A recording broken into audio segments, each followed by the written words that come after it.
This special purpose zone is a result of a collaboration with the General Services Administration, the Navy Yard, and its private developer for the site beginning around mid-2021.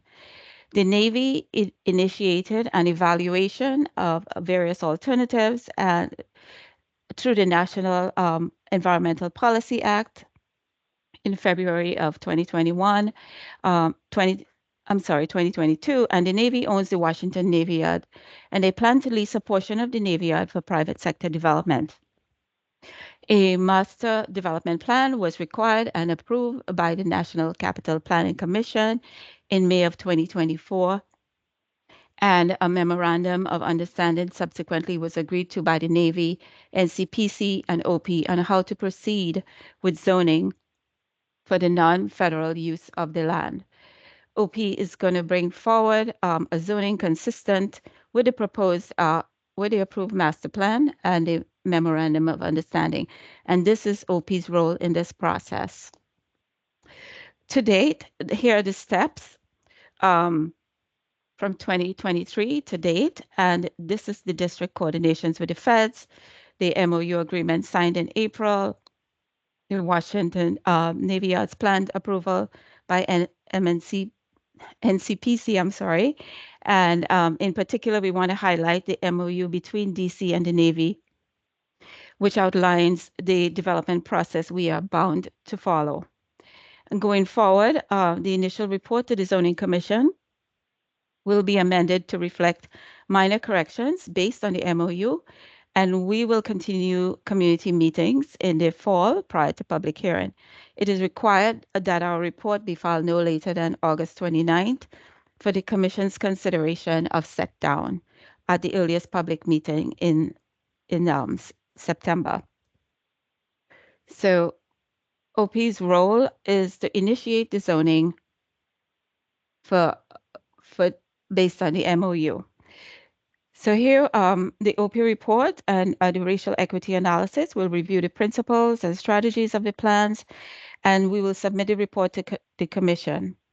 The development requirements, including the density, height, are based on the comp plan or the comprehensive plan as we know it, which provides that zoning for any given area be guided by the future land use map and interpreted in conjunction with the text of the comp plan, as well as the approved small area plans.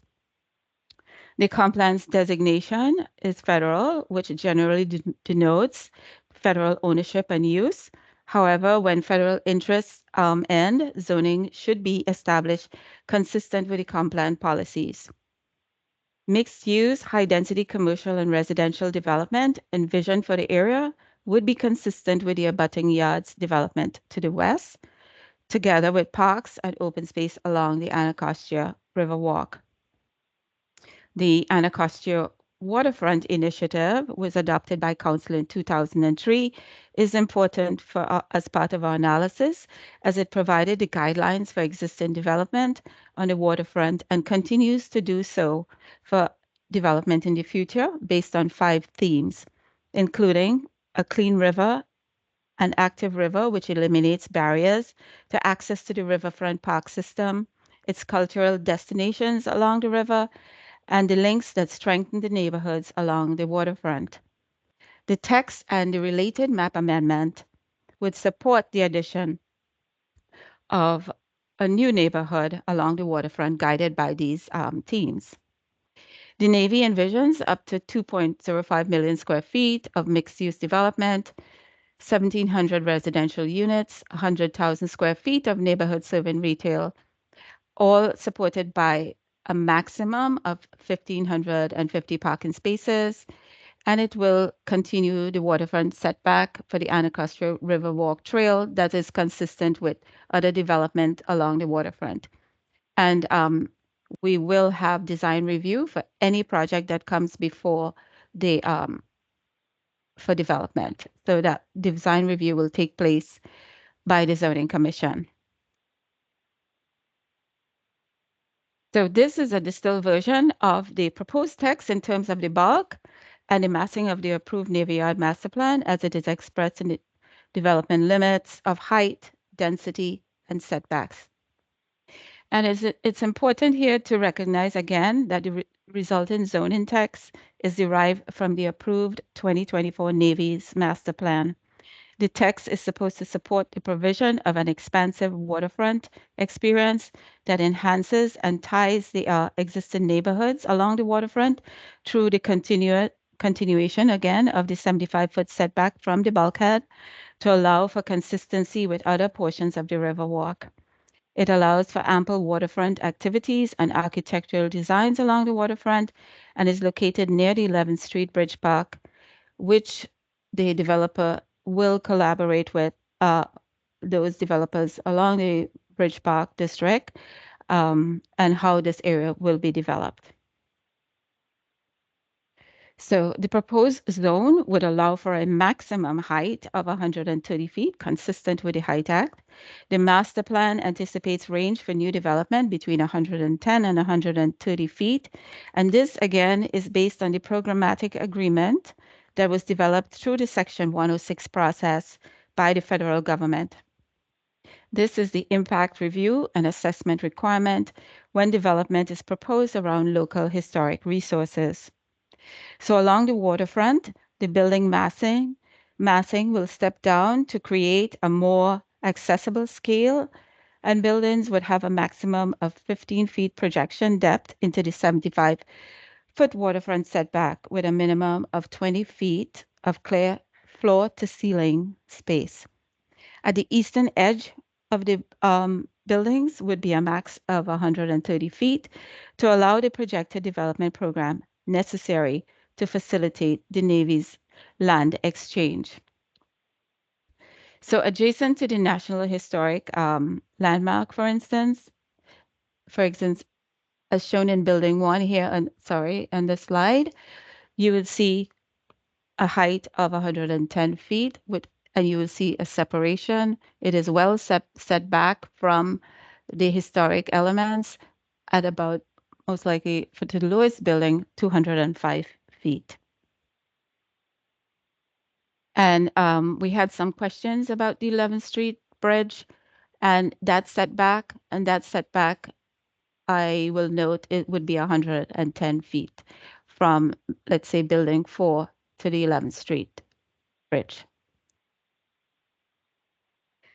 So as one can observe, this southeast corner will be one bookend of the development along the Anacostia waterfront between the Frederick Douglass Bridge to the southwest and the 11th Street Bridge to the east. Building heights within this southeast corner is consistent with waterfront properties along the Anacostia River. And this slide shows in blue the existing and future buildings at 130 feet. And we can see in brown those at 110 feet when they're adjacent to historic resources.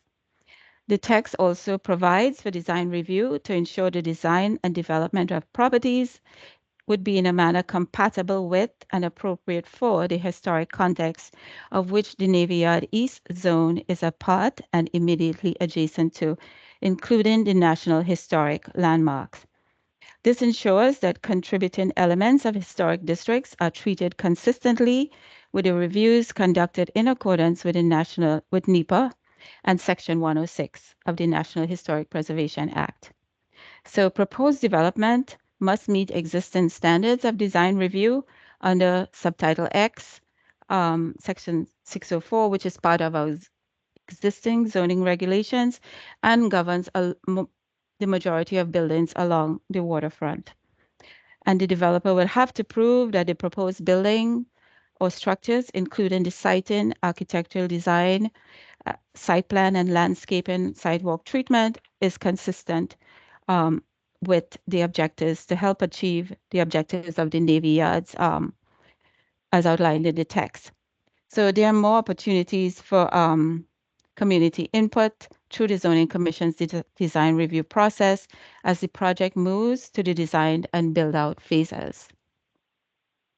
So to wrap up, we would say that the proposed text and map amendment is being brought forward consistent with the memorandum of understanding between the district and the Navy and the master plan for the southeast corner, which was approved by the National Capital Planning Commission.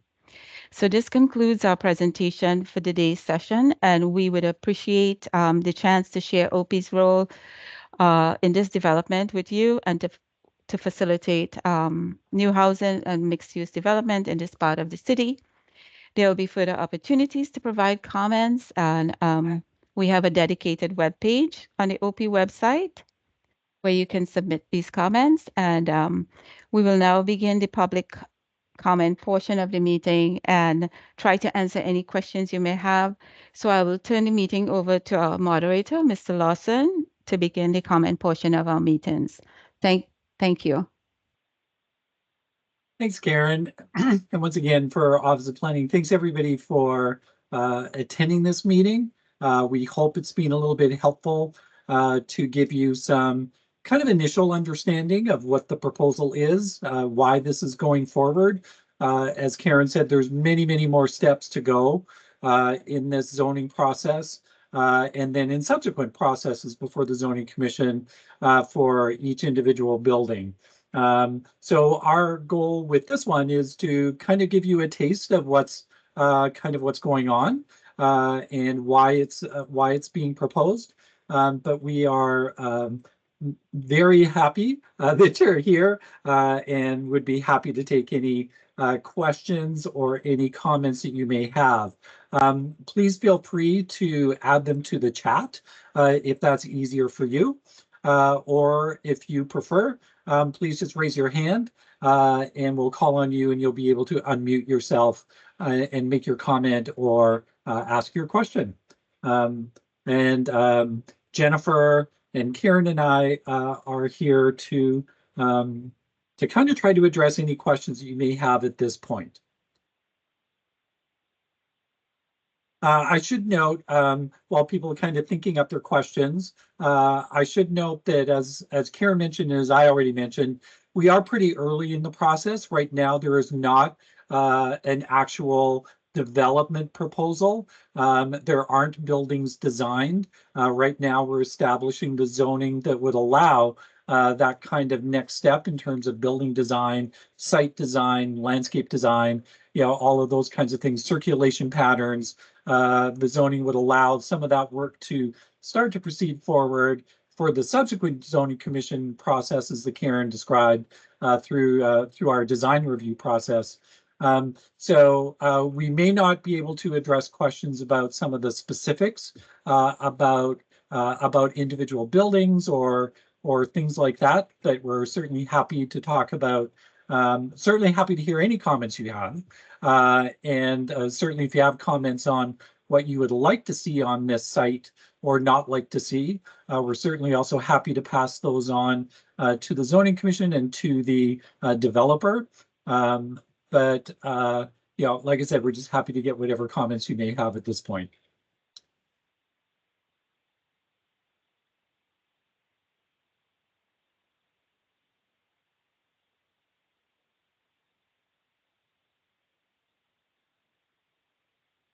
Anybody?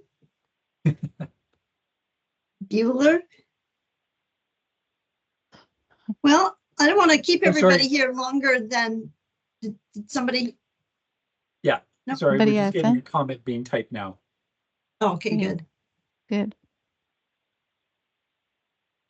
While that's happening, just a reminder that this slide gives you all the contact information you need, where to submit comments, where to find additional information on the process and on this zoning project. And this presentation will be up on our website as well. So you'll be able to kind of take a closer look at this and kind of peruse some of the slides in a little bit more detail. And then, as Karen said, starting as early as maybe September, the kind of formal zoning commission process will start. Scott Thatch asks, was the building height specified to be in keeping with the adjacent buildings? It seems like it's much taller than what is currently there, but the earlier slide indicated it would be similar to future projects. The building height is certainly within what's permitted under the Height Act. And it's not unusual in the zoning. Karen did show a slide earlier of other projects along this section of the waterfront that are allowed heights of 110 and 130 feet. Portions of Southeast Federal Center, portions around the baseball and soccer stadium, and across the river, the Bridge District around the Anacostia Metro Station, all have portions of those sites that allow buildings of this height. So it's definitely not unusual. And it's also consistent, as Karen noted, with what was called for in both the master plan and the memorandum of agreement that we're working towards. Karen or Jennifer? Thanks, Joel. If I can just add, oh, sorry. Sure, no, please go ahead. It was just, if you can go back to that slide that showed the overhead there. Yeah, it seems like it would, I mean, part of my understanding of the purpose of the Bridge Park is to serve as, obviously a connection between the two sides of the river. And it seems like a building of 130 feet located right there sort of obstructs the visual sightlines from the bridge to an awful lot of what is west of the river. So that's the reason that it seems, I don't know, that I'd like to know better how that height was established, and maybe it's for economic reasons, or I'm not sure how that was chosen. But do you see what I mean about the way that visually that sort of it narrows the corridor, the view corridor from the future Bridge Park?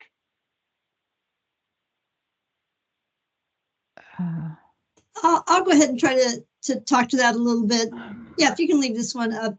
The height was originally worked on in 2018 as part of the what they call Section 106 review, which is a federal. It's the National Historic Preservation Act, and it requires the federal government to assess impacts on historic resources as part of any action. So when the Navy decided that they were interested in leasing this part of the land for non-federal uses, they engaged in what we call the Section 106 review, and the heights were reviewed at that point.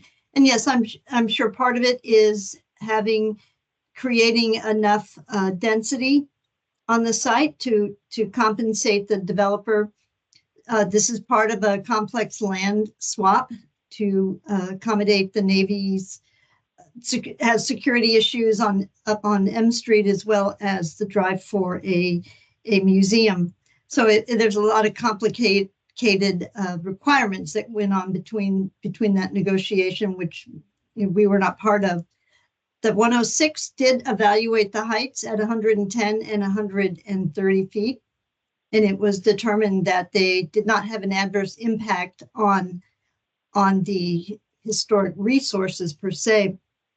As part of the issue on the 11th Street Bridge Park, it was raised at the National Capital Planning Commission's review of the master plan, which is also a federal process.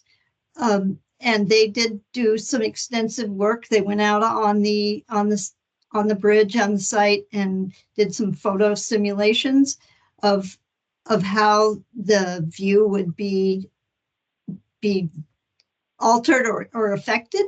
And they found that at least at that point, the National Capital Planning Commission did include some comments in their approval about working together, the development team and the park to mitigate whatever impacts there might be. But they found that whether it was this building or the buildings that would be built behind it, there was height that was going to be coming through development that would impact view from that height. But the elevation of the Bridge Park itself, by the time as you can see in this upper left picture called Eastern Edge, the Bridge Park, as it begins to hit grade, even the tallest of individual is not going to be able to look over a building of almost any height, regardless of 130, even 50, 60, 70 feet would be affecting a vista. But the park still continues to have dramatic views down the river as you cross the bridge. And so Thank that you height, very much for that yeah. context. Sorry. It's okay. No, that's just very helpful. It's really helpful for me to understand the process and also the consideration that went into the current planning. So again, thank you for that explanation.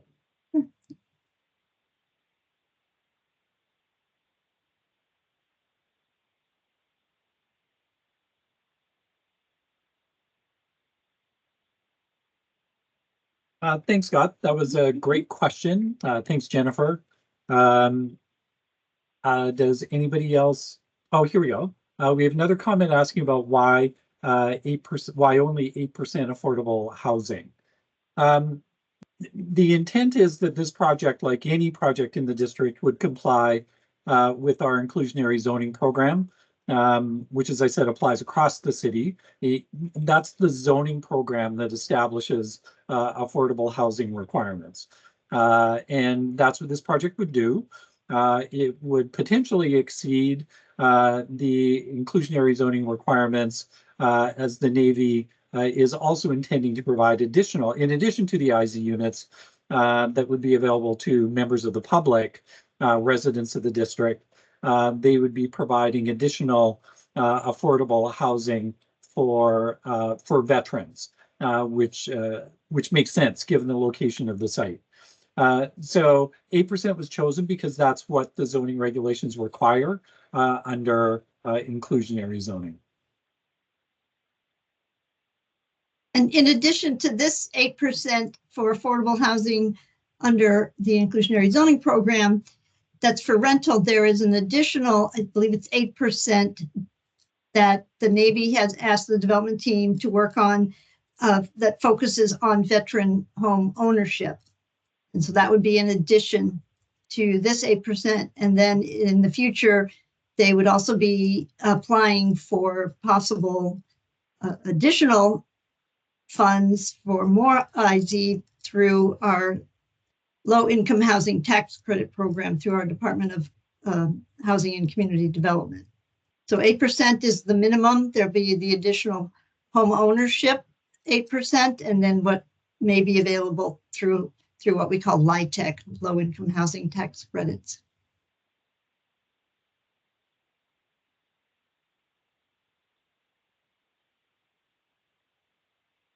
Thanks, Jennifer, and thanks for that question. Any other comments or thoughts or questions from our members of the audience at this point?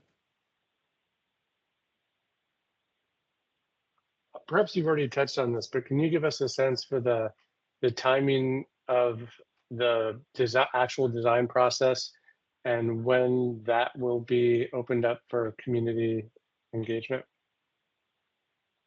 Yeah, that's a great question. As Karen mentioned, each project will be subject to its own zoning commission review, even after the zoning is established.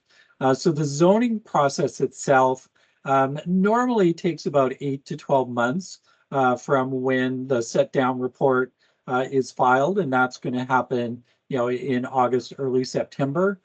So we're a little, and the zoning certainly needs to be in place before any kind of construction can start. Now, the developer is chosen. The developer is Red Brick, and they've done other projects along the waterfront and in the city.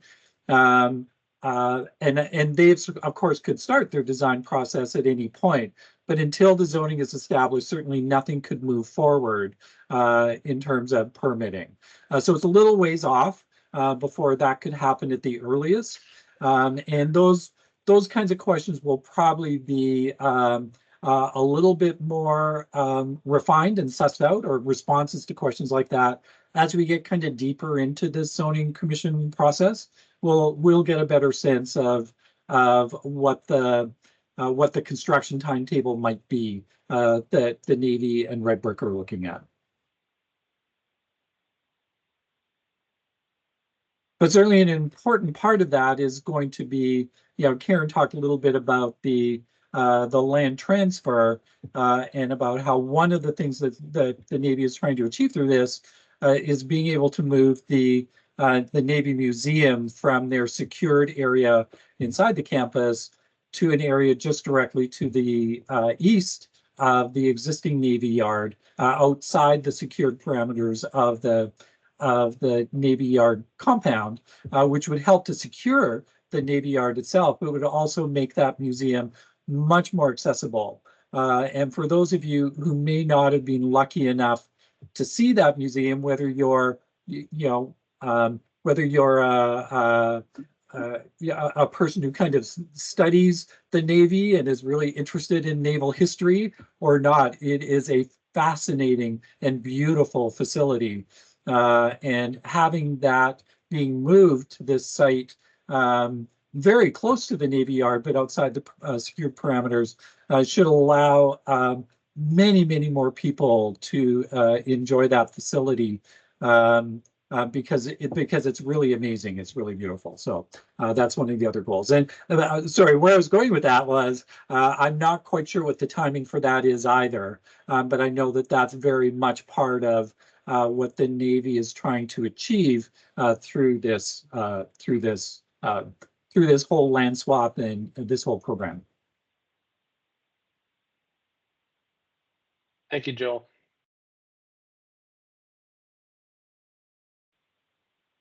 Now, I'll just do one last plug since we don't have any other question right now. If you did want to see the museum, it is possible. You can go see it now in the secured grounds, and it's a beautiful facility. It's it's not as easy as it will be once it's outside of the secured area of the naval facility, but it is possible to see it, and it is well worth it if you decide to make that effort.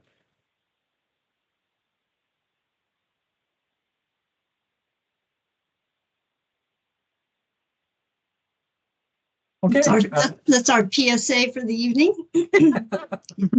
Yeah, no, I like singing the praises of that facility because it's been a favorite of mine for a couple of decades now, since the first time I went there. So, and I'm not like a student of military history or anything like that. It's just a great and interesting facility. So, really great museum, and different from the other ones that we go to all the time here in BC.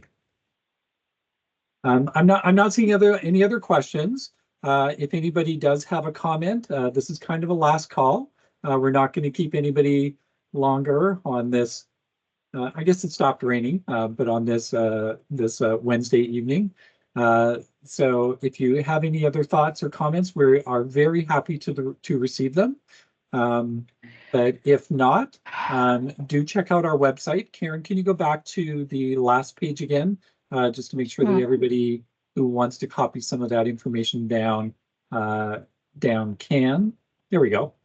And yeah, you get to our website by going to planning.dc.gov and going to the zoning section, and you'll be able to find this information, all the information we have on our website.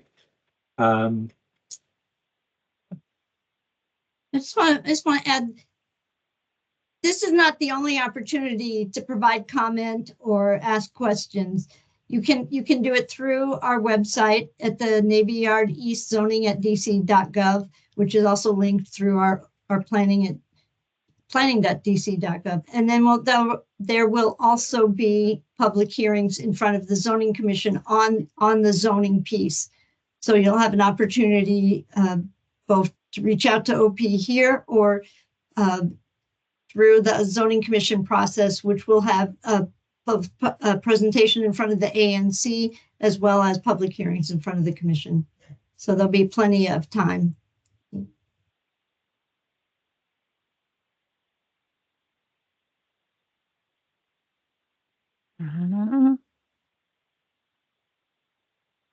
Thank you, Scott. Thank you, Scott. Thanks everybody for coming tonight. Like I said, I hope it was a little bit helpful to get this kind of introduction. Like Jennifer said, there'll be many more opportunities to hear much more detail and provide more detailed comments as we go along through this process. But Thank you all for attending, and have a great evening. Thank you. Good night. Thanks, everyone. Good night.